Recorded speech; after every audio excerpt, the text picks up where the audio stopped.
hindi lahat ay maalam sa internet kahit ano nang teknolohiya ngayon.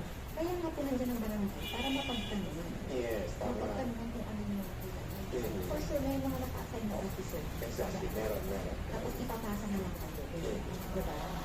Ayun, so, doon muna, ate, tayo mo lumapit doon. Saka, tignan mo, yung sa Facebook Live natin, yung mga nagpa-comment doon, kung ano yung Hindi kasi at marunong. Sa mga lingkuban, di ako marunong yan. Mga anak ko pa ako ang sususuta. ayun, pwede ka magpasunod sa mga lalo ng 16 years old mo. Alam na yan sa mga internet na ganyan. Sabihin mo sa amin tutulong sa police. Kasi malaking tulong din sa iyo. For sure, natutulungan ka na. Kasi hindi stable yung kita mo kung nalaman ka pa. Tapos napapaaral sa natatlo.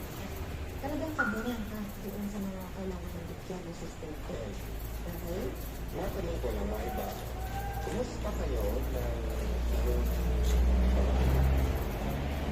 Ito nga po.